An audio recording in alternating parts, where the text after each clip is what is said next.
Gearheads know that some projects need so many parts, it feels like you need a whole storage unit just to store them. That's what eBay Motors' 122 million parts are for. Think of it as your virtual parts garage. They've always got the right fitment at the right prices. Use the eBay Motors app or visit ebaymotors.com. Let's ride. Holidays are here, and so is fashionable fitness. Gift yourself a Samsung Galaxy Z Flip 3 5G, a phone that folds in half to literally stand on its own. Pair it with the Galaxy Watch 4 for ultimate wellness and wow factor. Check health stats, flex personal records. Over 90 activities can be tracked, like biking, swimming, golfing, and more. Invest in yourself with tech made to crush goals. Holidays open up with Galaxy. Shop it all at Samsung.com. 5G connection and availability may vary. Check with carrier. Products sold separately.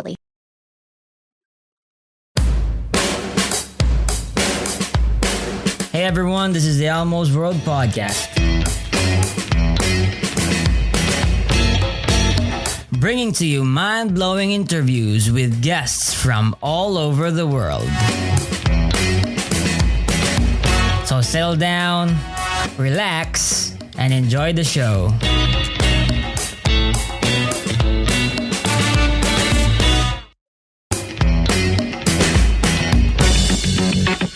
Oh yeah, by the way, if you like the podcast, please support Elmo's World Podcast on Patreon. Your support is what helps the podcast improve more and more. Yeah, my name is Brandon Hampton. I'm actually not a Calvinist, though. I understand why we may have gotten that mixed up. I oftentimes have conversations with our buddy Jesse, who is a Calvinist. I'm actually a more of a Universalist. Oh yeah, I'm sorry, I forgot. Yeah. No, that's okay. We're always having conversations. It's easy to get those switched up since we're the ones usually bumping heads the most. But I'm a Universalist Christian, and yeah, a little bit about me. Universalist Christian. I'm a libertarian, and I own my own company. I'm out of California. I make knives out here. My company is called Melio Knives, and I mostly do culinary stuff. And yeah, that's a little bit about who I am. Yeah, so for me, I've been a Christian all my life, and I was baptized Catholic. I come from a Mexican-Italian background, so pretty strict Catholic grandparents. After that, my mother brought us into just more of the Protestant style of churches in Southern California. They all call themselves non-denominational, but they aren't. They're more Protestant style. So there you have the Calvary chapels and North Coast and stuff like that where I'm located.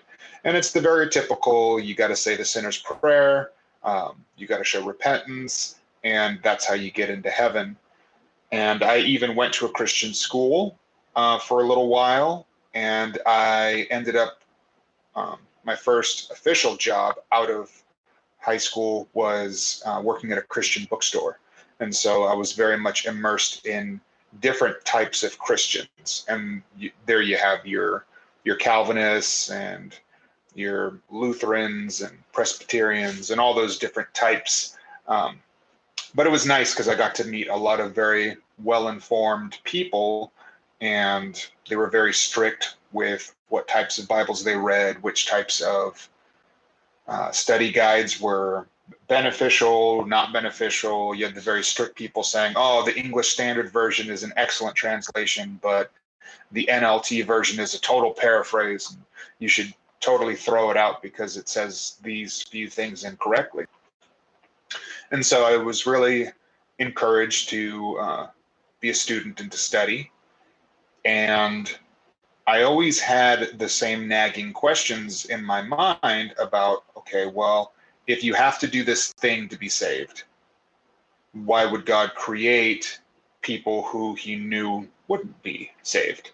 And why would he be okay condemning people who would never hear his message? And for me, I simply pushed those questions to the back of my mind, and I would tell myself that's not really what the message is about. And I wouldn't say that it's not what the message is about now. I would say that those are maybe not the biggest parts of the faith, but they're still important. And I ended up continuing to be a Christian, but having a hard time when it came to those questions.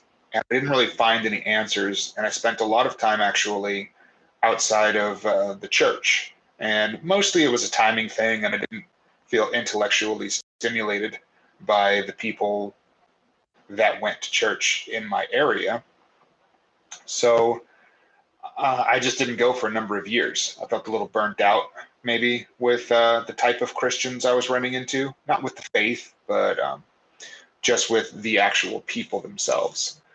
And so I didn't go for a while, and it was probably years, and I still liked the intellectual aspect of things. I ended up getting a bachelor's degree in history, and I spent some time in Rome studying there, and I went to law school for a while. And so I've always been academically inclined, but I just didn't feel fed when I went to churches. And I recently got married, so that's what's going on in my life. And it's been about a year and a half since we've been going to our current church. And our current church is a Methodist church. It's in Escondido, in Southern California. It's called Rise. And one of the things that drew me to it was the pastor is very much an intellectual. And so he would have us read theological books or books on humanity, philosophy, things like that. So we've read some Carl Jung, read on post-colonial Christian theology. We've done some really interesting books, but we really like to dive into theology. And one of the books that really struck me was Dr. David Bentley Hart's All Shall Be Saved. And he is a universalist, or at least that book is making the case for universalists. And I loved it. I feel like it answered so many questions I had about Christianity. It talks about how the Bible does not constantly tell us that we're doomed for an eternity of hell forever. It just doesn't. And there's a few passages that I've had pushback from with Jesse, our Calvinist friend. And in those two passages that we brought up, it says that certain people will go to the lake of fire, and it's usually translated forever or for eternity. But if you actually look at the Greek word being used for forever or eternity, it's actually aeonios, which is a derivative of eon, meaning for an age. So it's not saying we're going to burn forever. It's saying we're going to burn for an age, which has a lot less finality to it. And that's not to say that we shouldn't be Christians and we shouldn't repent and we shouldn't live these good lives, because I think more than anything, I've always felt like my faith directed me towards a father figure that wanted the best for me. And I see that in his actions. When we look at the New Testament and the Old Testament, we see someone who is trying to guide us to a happier life. We see somebody who is trying to give us advice. And when I see things like Proverbs, I don't see a huge difference between Proverbs and Marcus Aurelius. Like, those go hand in hand as books of wisdom and good teachings. And I think that's what the book is supposed to be, is a book of wisdom and a book of teaching. And I think that God is always trying to have us follow his rules for our own benefit. Now, that's not to say you can't find, certain things that maybe in a modern context would be problematic. Definitely, I've had atheist friends tell me, well, what about slavery that's condoned in the Old Testament? But as a history major, I have to look at things in the zeitgeist. And at that time, slavery was a reality. So putting laws around that, to me, makes sense at the time. Obviously, today, we can choose to take that with us or discard it. I think most of us would agree that we can discard that portion as no longer as useful as it once was. So we take the things that are useful and discard the things that aren't. And getting back to the universalist aspect of things, one of the things that it's done for me is it's removed a lot of fear. So if I don't believe in God because I'm afraid of hell, then it gives me the freedom to believe and love God because I want to, and because I know he wants me to love him like he loves me. So now it's not a relationship based on fear. Think of why do you love your father? Do you love your father because you don't want him to spank you? Yeah, that's not really why you love him. You love him because he does good things for you and wants the best for you, and he cares about you.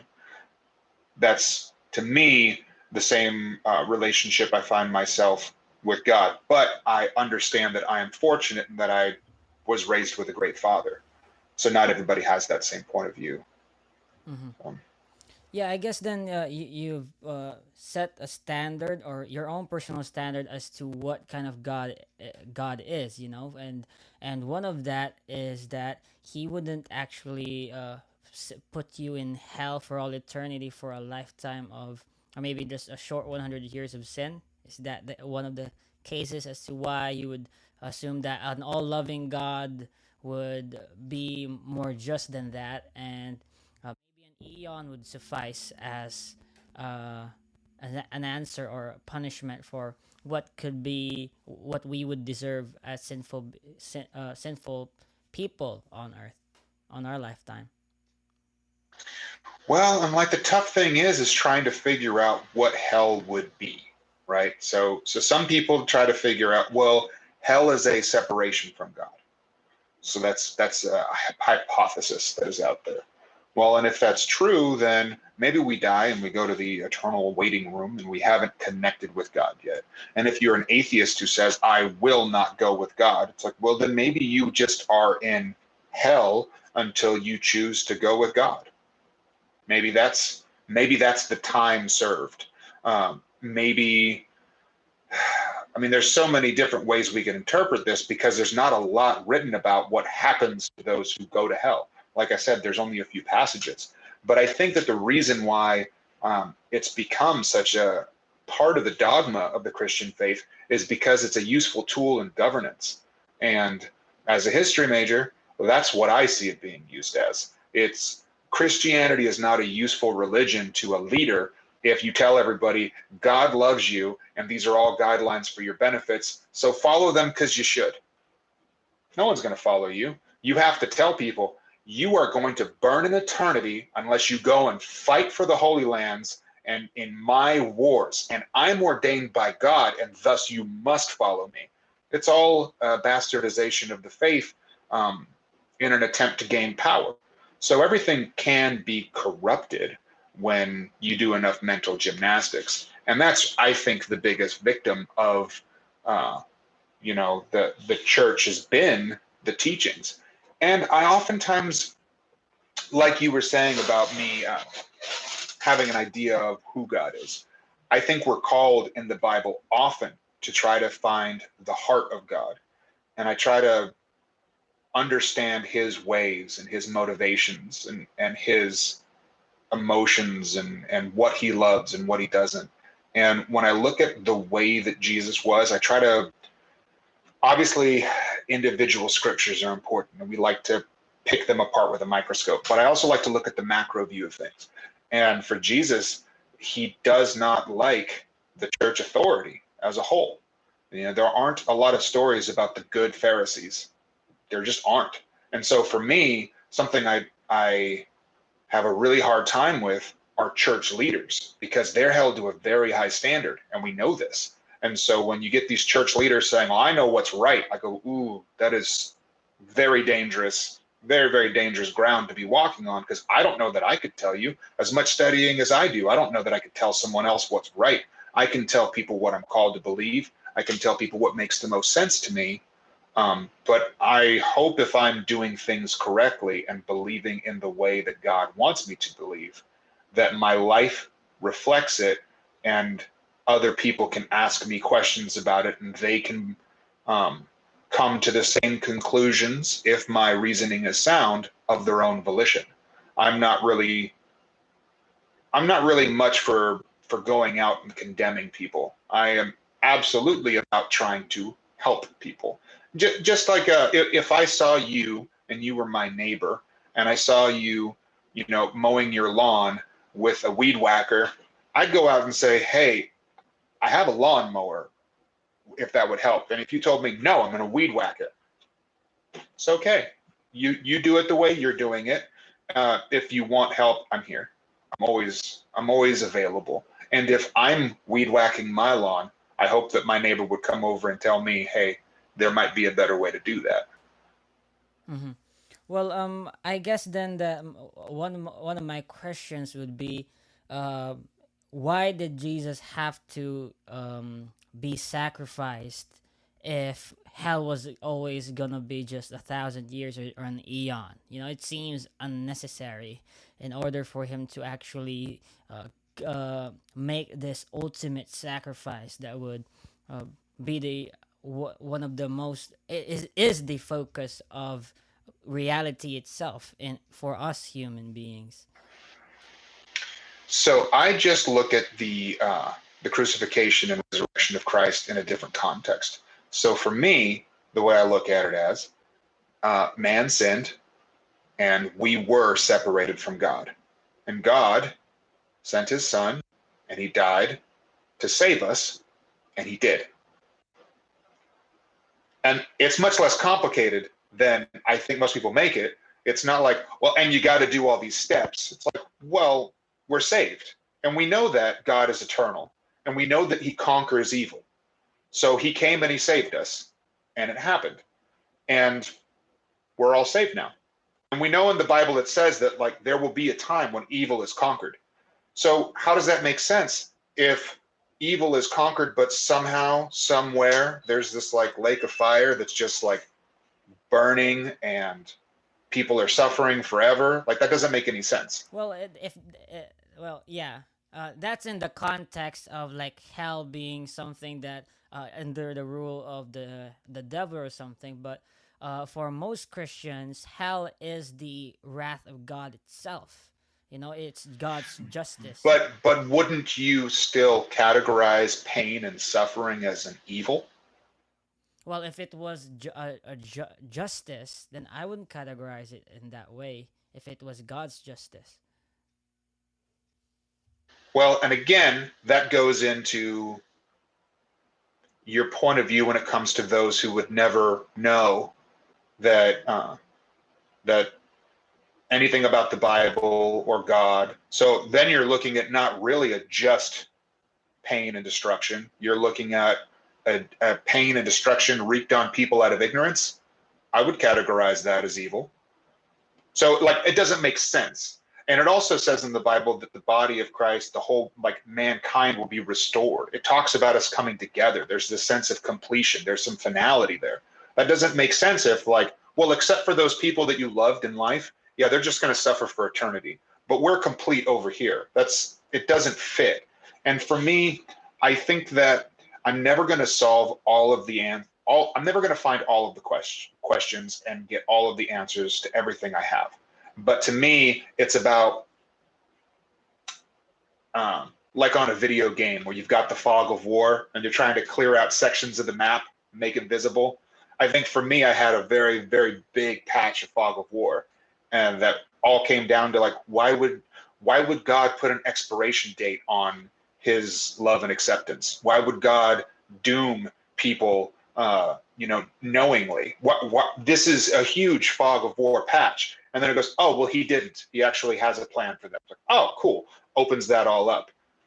Well, I've still got these questions and stuff, but this makes a lot more sense than this idea of, no, He created us and some are going to hell and that's just the way it is. And also God's just. Like, how does that make sense? And then you also get into these really tough utilitarian kind of questions like, well, okay, if we know that people go to hell for not doing the thing, okay, whatever the thing is there a certain age before they can do the thing? And if they're is an age, no matter when it is, then are you justified in killing every baby before they reach that age? Because then you're at a net positive for heavenly acceptance. Sure. Like, that doesn't make any sense. That I agree. That's awful. It would be, And technically it would be justified in that context, right?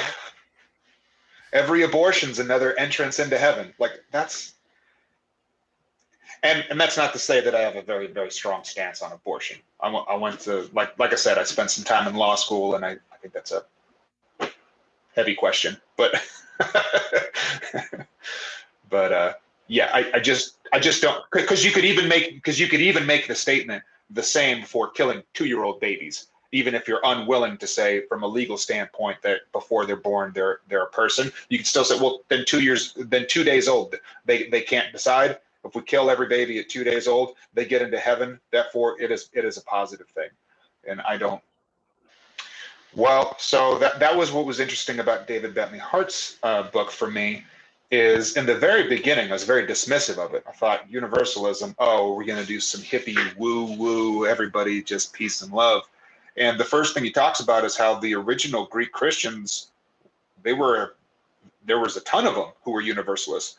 And the reason for this is because they spoke and understood Greek. So they read it in its original intended form and were like, yeah, obviously this means that Jesus died and now we're saved. Like, we did it. Good news, everybody, you know? So I think that has to do with what God wants us to do with this life we're living now. So I think another problem that happens when you have this idea of if we don't live the right way, we go to hell, is people turn this life into a bit of a waiting room. They go, well, heaven's going to be amazing, and whatever we do here is nothing. It's like, that was never the intention. God has given us this gift, this short life in comparison to eternity.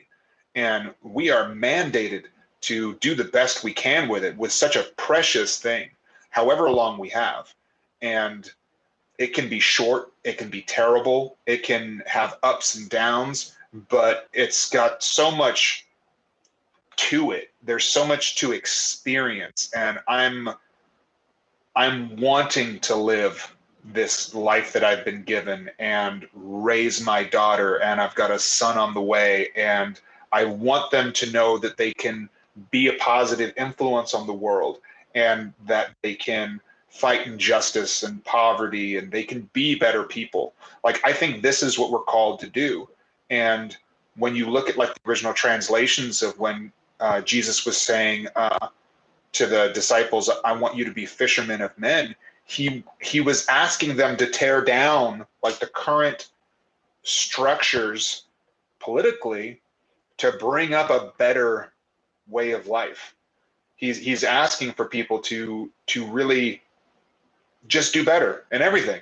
And there's nothing wrong with that. I think that's such a great message, to be able to go throughout a world just plagued with chaos and tyranny and death and just wanton destruction, and say, there's more to life. You have a Father who loves you, and you are a gift, and be the salt of the earth. Go out and make this world beautiful because of the things and the gifts that you've been given. Like, that positivity, that I think that's amazing and so beautiful. And that's what I see in my daughter when she just wants to just spread goodness. And I think that there's a natural affinity for that perhaps in humanity. And it probably gets jaded as we live life and are beaten down by the realities that we find ourselves in. And I think God and Jesus' message is asking us to be brave and to continue to have that indomitable optimism and share just how positive life can be and what awaits us and why we're here. It's not a message of sadness at all. And that's why I don't think I can really stand this idea that, God is waiting to just, send us into the fire. Like, that's not God's message. God's message has always been, I love you. I'm going to embrace you. You're a part of me. You're my creation. You're my children. And I guess that how do you solve the problem of evil? Theodicy. In your perspective, I guess you presented that this life was actually intended by God for a certain purpose. This suffering and that's why we're not already in heaven, because if God wanted to that all of us to go to heaven, then we would go to heaven.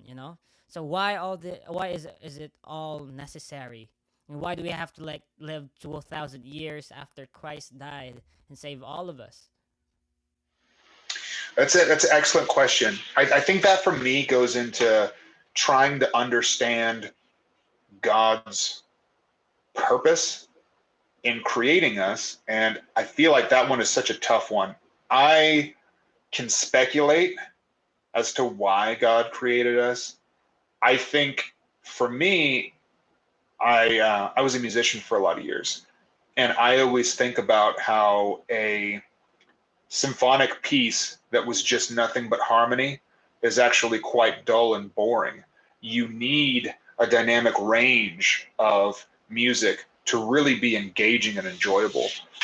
And so I think maybe God was giving us an experience by giving us this short time that feels so long to so many, but given eternity or what timelessness might feel like, perhaps we'll look back on this in heaven and long for the days when we could feel pain and sadness as a moment of experience, if nothing more.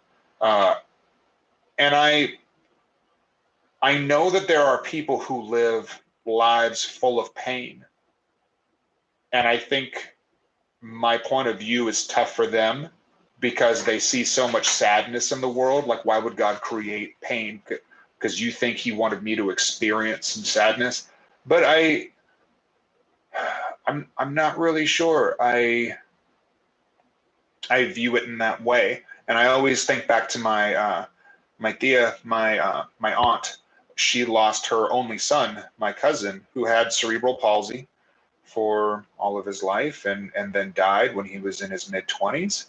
And it's her only son. And her point of view as a very staunch Catholic was, God didn't take my son away. He gave me 27 years, and it was a gift. And I think that is a hard point of view to impose on someone. And I will never tell someone who lost a child or who's suffered rape or assault, God gave you, an experience. I'll just tell them I understand that I don't understand, because it's hard to, I can't be empathetic to everything. I haven't experienced everything, but I can tell them that I know God's purpose is not to just cause you needless pain. And I hope that we're able to see growth and benefit from the things that we've endured. Yeah, I guess that one of the things that you could answer is that God's answer to Job when Job was experiencing this suffering was that you know were you there when I created the universe and like when I created these awesome creatures and stuff. It emphasizes God's omniscience and what these experiences that we have could actually mean for in a greater and grander scheme that we just don't know. And so it is an appeal to like authority, but if that authority is God, then that would be worth it, I guess. Yeah, and I think studying so many different religions and histories and stuff, I've definitely, uh, oh, I got somebody in my shop. Can I, just 1 second? Yeah. So you've been studying theology and stuff, as you said. Your mic got turned way down again. Oh, yeah. So you've been studying about theology and the Bible, and what has these taught you in terms of wisdom and why there is evil? Well, I think, to get back to the point I was saying before, though, is studying all those different types of theologies. we find simple religions that are easy to see the inherent flaws in them, or discongruities, or the very human characteristics of them. Greek theology is a great example of that. We see that every myth is another example of the soap opera that is Zeus impregnating another woman, and there's no real message for the betterment of man. It's purely entertainment around the hearth. And we wouldn't be arguing, I don't think, about the philosophy of our religions if we hadn't been boiling them down to the most important ones. We can look at Hanuman, we can look at Quetzalcoatl, we can look at these examples of, okay, well, these are obviously entertaining stories, and we don't have to believe in, the Monkey King of China. Like, that's not a real religion that we're trying to say is a path to betterment. But the fact that the Bible has been around with us so long and is, like you said, we're trying to figure out very complex theories, like, is this an appeal to authority? Are we looking at logical fallacies? How many thousands of years ago was this written?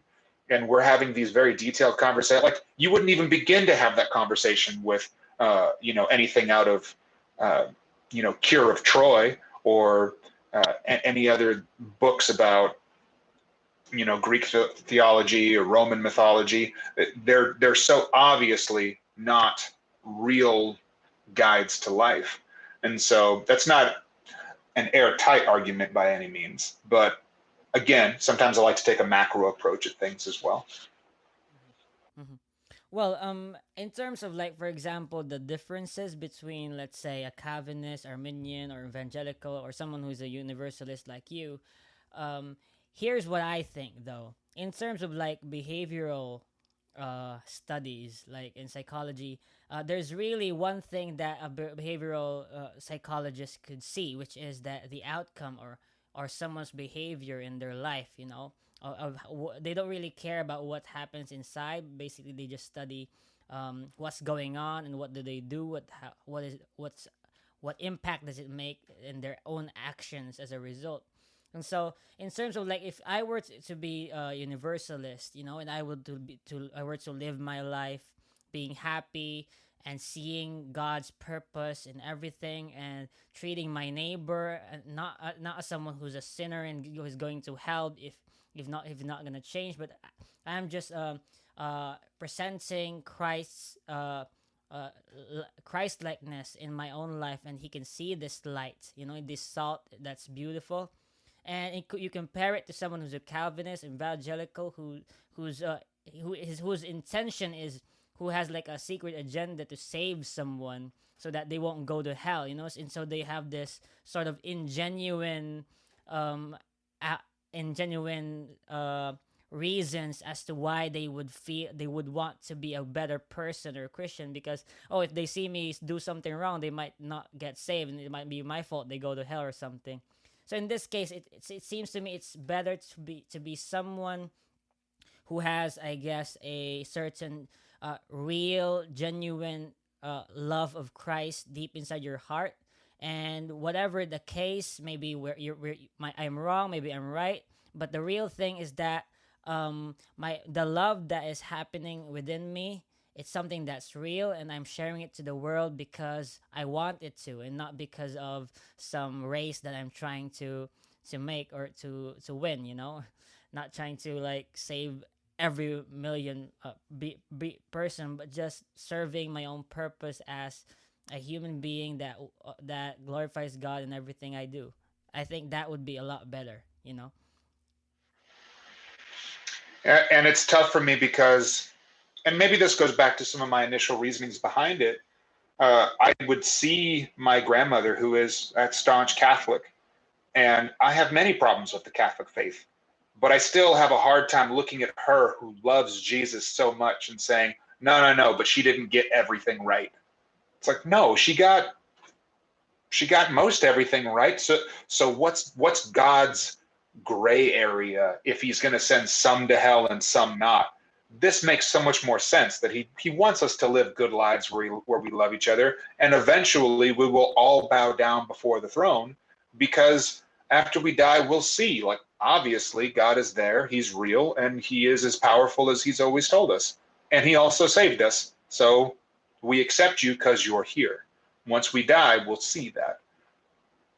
It's kind of like we're all on this lost island, and it's like, well, what if I don't believe that the helicopter's here? The helicopter will land and ask you to come aboard. Then you'll be saved. Like, Yeah, true.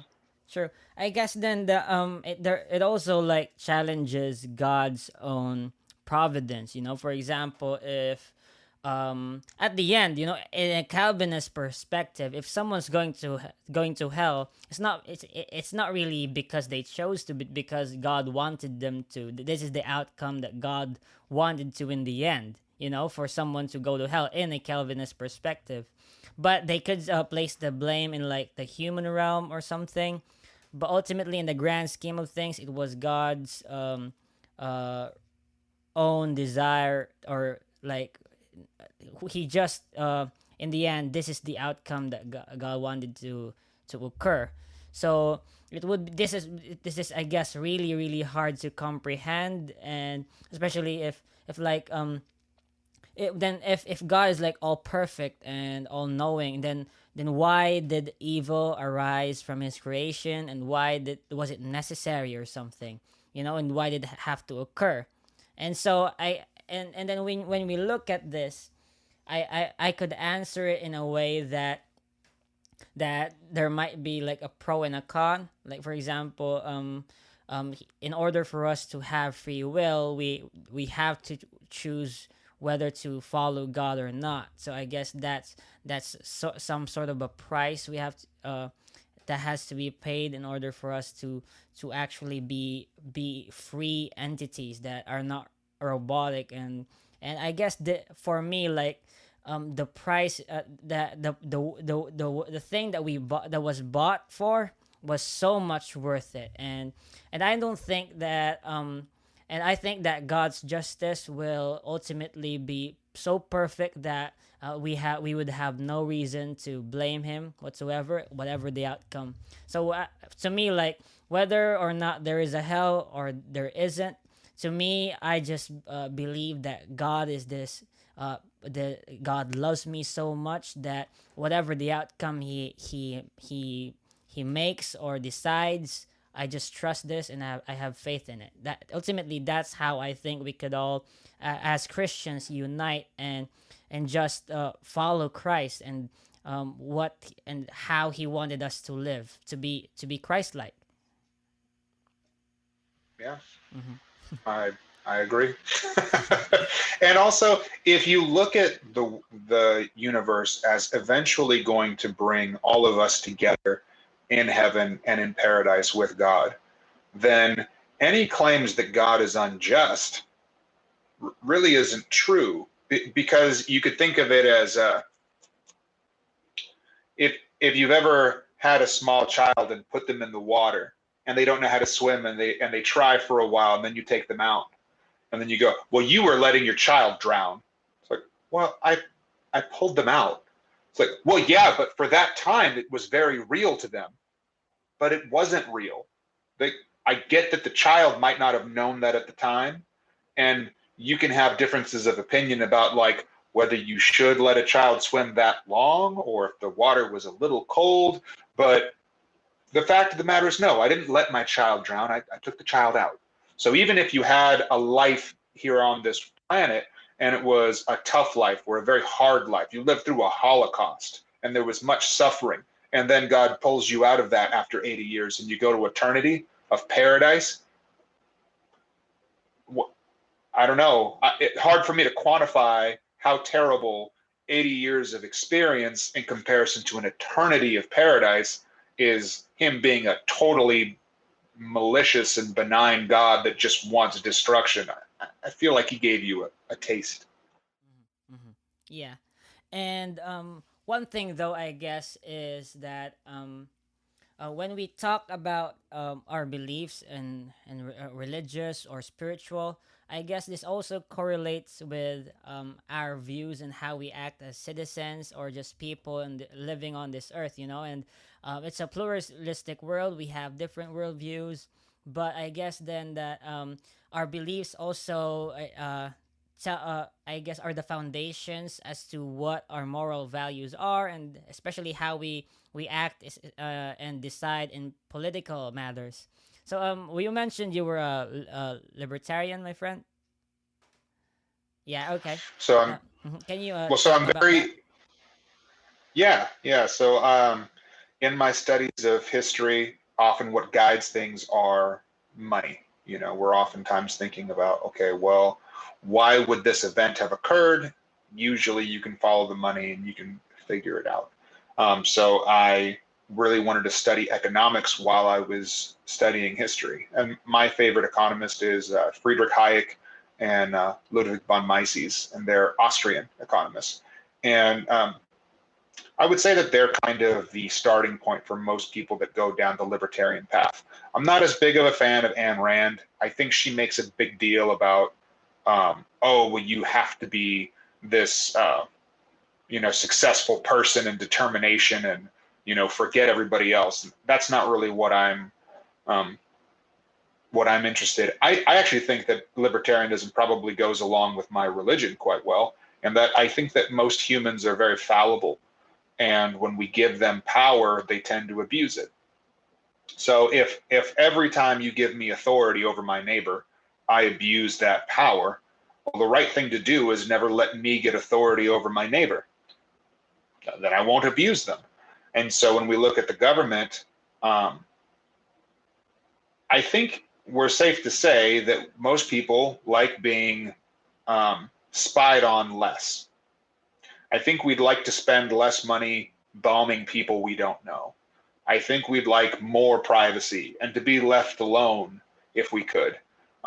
So for these reasons, I think libertarianism is actually a bigger and easier, it's an easier sell than I think most people would care to admit. But I think that people get hung up on certain morality things because they want people to do what they think is right. And so an example of that is like gay marriage. It's like, well, I have belief that gay marriage is bad, so you shouldn't be able to marry a gay partner. Well, why are you trying to tell someone else what they can do? Just like how I am not Jewish, but I don't view a Jewish marriage as illegitimate. It's their marriage. Why would I care what they did? And marriage is a religious institution. And I realize there's tax benefits and stuff to go on with it, and property rights. And for that reason, I think there should definitely be laws around unions, civil unions, but I don't think there should be legal marriages any more than there should be legal baptisms or legal communion. I mean, why? I would hate if at my daughter's baptism there was a government employee there ready to certify that it was a legitimate baptism. Get out of here. I don't need you here. It's me, my daughter, and God. I don't kick rocks. So I think that for these reasons, I think that the government just doesn't need to be there for most things. Things that the government I do like are firefighters, like basic police forces. I like roads. They don't do a great job at them, but would be better off with roads than without. I'm not advocating for full anarchy, and I think that's what most people think libertarianism is. Like, oh, you like no government. I like less government. Just the government should be there to ensure the market is free and fair. As long as we can have good commerce, the government's doing its job, and it doesn't need to do more than that. And what we see, especially in the US, is a huge NSA budget, a huge CIA budget, a huge military budget. And because it gets so big, and then we're like, well, we need to block every potential threat. So they listen to our phone calls. They try to govern how we live our lives. And I just want to be left alone. Let me defend my family. Let me have my guns. Gay people should get married. If people want to smoke marijuana, that's their decision. Just leave people alone. Let them worship the religion of their choice. And freedom should be the number one thing. And I think Republicans are the ones who are, I think both sides, Republicans and Democrats, are both the ones to say that their side is the side for freedom, but both sides want to tell the other side what to do. They want to block guns, they want to block religion, they want to block just, whether or not people are transgender. Like, let people do whatever the heck they want to do. And I think libertarians are the true freedom party, where they're like, look, man, as long as what you're doing doesn't hurt me, have at it, have a ball, just don't tax me. Okay, you mentioned a town, or like you prefer a town with, or a society with a police force, and let's say a fireman. These are political institutions or government institutions that protect, for example, the innocent or the citizens who need protecting. But when we talk about, for example, abortion, I would want to live in a society where the government would actually intervene in protecting me while I was a fetus, and because I was going to live. And so when we talk about this, it's very subjective as to what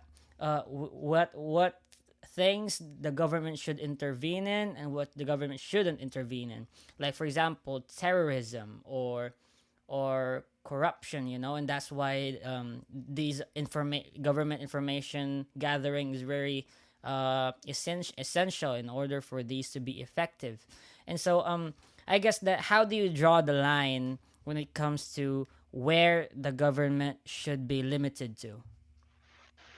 Yeah, so I guess my easy cop out on that is I don't think we're going to choose any government that's less powerful than the one we have right now. A very good book is Duncan's Storm Before the Storm, and it talks about the Roman Empire before Julius was on the scene. It's all about the Gracchi brothers and Marius and the populace. And I think the thing that it really shows to me is people always want more of everything. And so what you have is the left and the right are both sitting here saying, well, I think we need to have more social reform. So give me more authority and I'll give you the social reform, like healthcare and education and those types of things. And then the Republicans on the other side are saying, I'm going to give you more military and safety. And so you need to give me more power because I'm going to protect you from the terrorists. And then every year they get a little bit more and a little bit more and a little bit more. And then they're fighting each other over who has the most government control. And I'm the one saying, I just want to back off a little bit. I'm not even saying like this is my perfect society. I'm saying that at this rate, we end up with a dictator. Because at some point, the government has so much power, it listens to all of our phone calls, it governs our health, it governs our roads, it has a massive military police force that is currently in all of our civilian cities and populations. It gets to the point where, well, what would our recourse be? That's why they want to take away the ability to own firearms. That's why they want to take away freedom of speech and limit what people can say online. And we already see that like the independent fact checkers are oftentimes very biased. And again, this is once you give somebody a bit of control, they tend to abuse it. So I'm just saying, pull back on all that. Have less fact checking. Let everybody put their dumb ideas into the marketplace of ideas. I can read. I know which one's terrible. If I have somebody in front of me telling me, hey, you should be a Nazi and hate Jews, I don't need someone to block me from that idea. I know not to be a Nazi because I've read books, and I will teach my child that that's wrong as well. And I think people are oftentimes saying, well, you need to protect other people from seeing these ideas, and it's very patronizing because their point of view is, well, other people are dumber than you and I. Well, who are these people we're protecting by limiting us? That doesn't make any sense to me. It's the same rationale behind the Second Amendment. The Second Amendment protects our rights to bear firearms. And I say, okay, well, I want a firearm then, but I live in California, so I can't have a suppressor. I can't have a forward pistol grip. I can't have a collapsible buttstock. I can't have a gun with a high capacity magazine. I need to use a bullet button to change out the magazine. I need to disassemble the firearm in order to change out the magazine. And all of this is done in an attempt to prevent regular civilians from owning firearms. This is a way to disarm us, piece by piece. And if you look back to like the Mulford Act, which was the beginning of gun control in California, you can see that it all comes down to the Black Panthers using their firearms in public to prevent police brutality. And it was working, which is why the government took that right away.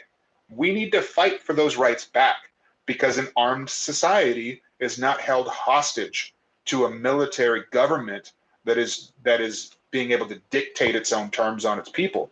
When Black people were marching in force with guns around police officers as they were arresting Black people, they were very nice to those Black people, got them in the cars, and made their way out of town because they were afraid of the people. And they should be. The people are the ones who give the police their mandate. And if the police break that contract, that social contract with the people have every right to rise up against the police. But if the people are disarmed, then what's their recourse? And it's interesting to me that as much as Democrat and liberal people are against police brutality and police overreach, they are also the ones most adamantly opposed to personal firearm use, which is the solution for that.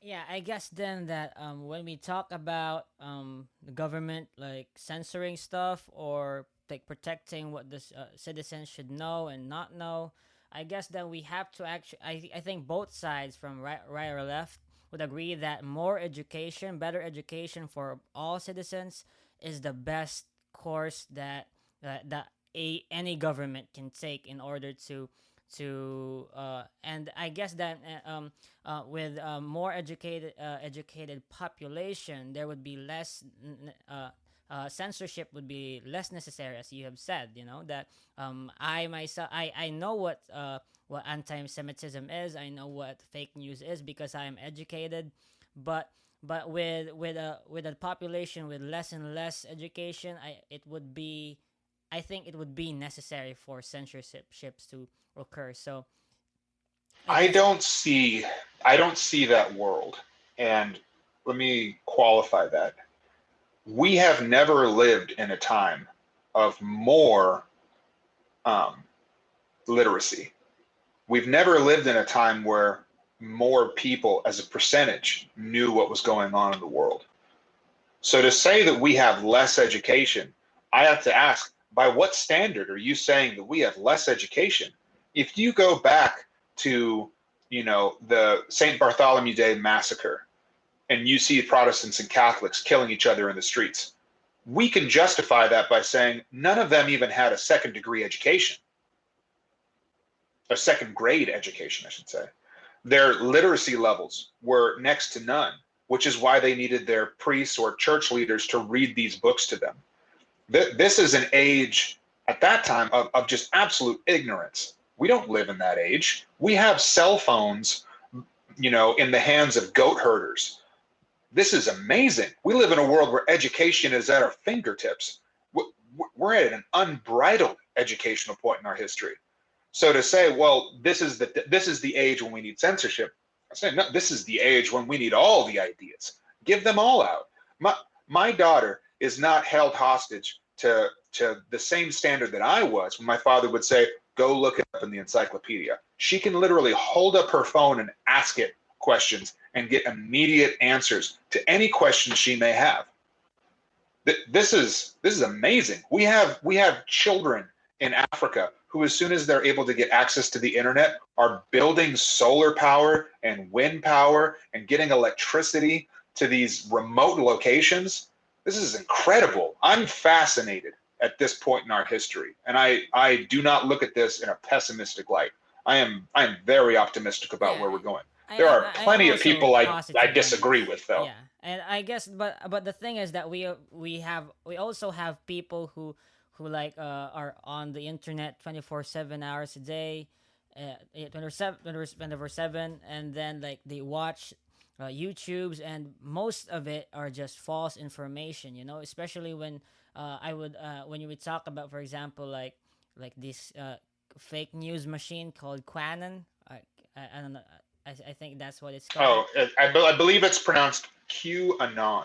Oh yeah, Is how they're it's usually QAnon. pronouncing it. Okay, like some a fake machine, a fake news machine like that affects so many people and millions who believe it, just because and the thing is it only requires a little amount of critical thinking to actually see through the BS. And I don't know what you think about this, but I see a world where with too much information and less skill in order to actually maneuver through this. So I guess that when we increase education, we could arm all citizens amidst cyber attacks, like influences from China or Russia, who could actually manipulate people through ads and fake news.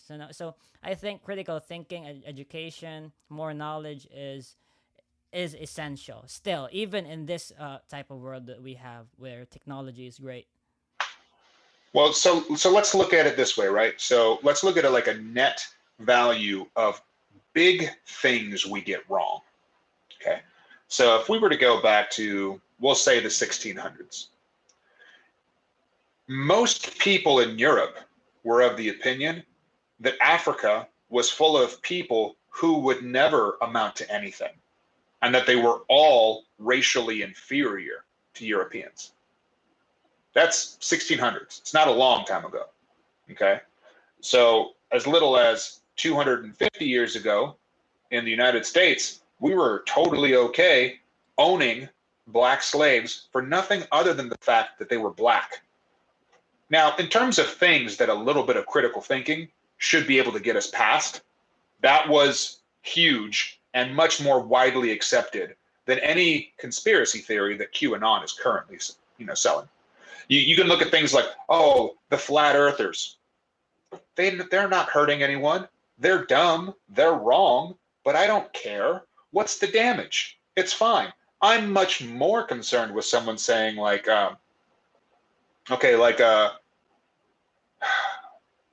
let's say we're going back to black people shouldn't be able to read. Well, you are hurting people. That's something I care about. But the world is flat. I believe what you want. This is not going to take up any of my time, and I don't think we need to censor anyone for that. Believe your dumb theory. We clearly have the evidence to show the contrary. Why would I care if you believe that? Now, QAnon is an interesting one for me. What I do believe is that throughout history, every person of power has been corrupted. They just are. When nobody tells you no anymore, typically you do whatever you want. That's not an absolute statement. I guess I shouldn't be so absolute about it. But typically speaking, people with power abuse that power. We know that. Now, in terms of QAnon, they are making lots of claims about pedophilia. Okay. Well, what do we know about pedophilia? Well, people in power often are pedophiles. And I don't think that's something you're born with. I think that's something that happens when people don't tell you no anymore, and you get so desensitized to regular relations that you start to move into those areas that are taboo. Now, what kind of examples do we have? Well, usually they're far a long time ago. The Emperor Tiberius of Rome lived on an island where he had children shipped by boatloads to him. It was very open back then, and he could do whatever he wanted, and he could kill anyone who said anything about it. So it was much more accepted at the time. Now, we live in an age of secrecy and spies, and everything is behind closed doors. And these people are saying that people in political power are being pedophiles. I believe that probably they are. To what extent? I don't know. And I don't know what evidence they've had, but it wouldn't shock me, I'll say. And then we get things like Epstein and Epstein's Island, and you have Bill Clinton going there plenty of times. And I'm not shocked at all. And then when QAnon says, oh, it goes much deeper than that, I go, probably, but I don't know what evidence they're bringing up. But for people to say it's a conspiracy theory, I'm going to dismiss it, I go, no, I don't want that information censored, because they could be right. I don't know. But I'm perfectly fine to have that information in the open, and people with more information and more time than I do can go and research its validity. And if they're able to compress what their findings are into a more easily digested piece that I can digest, and it's sound and reasonable, then perhaps I will consume it at that time. For right now, I just know there's an organization called QAnon, and they have a lot of wild theories. Keep researching. That's okay. Keep doing it. Don't censor them.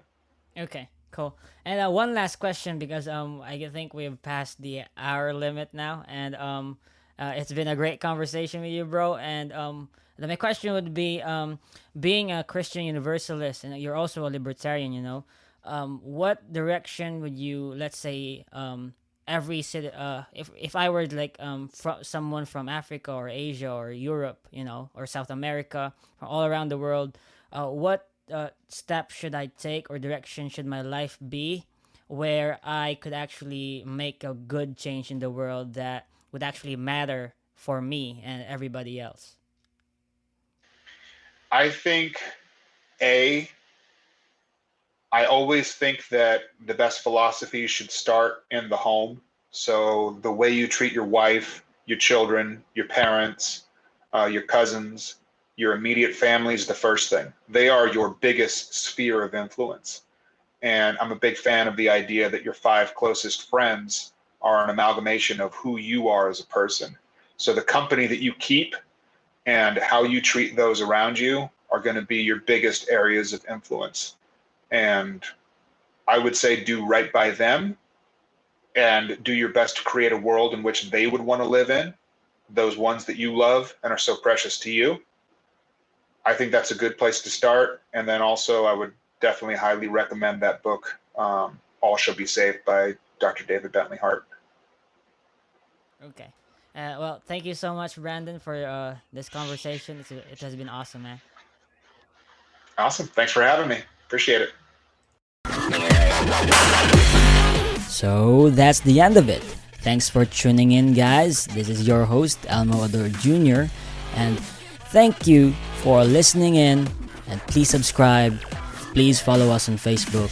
Please follow this. Please. Thanks.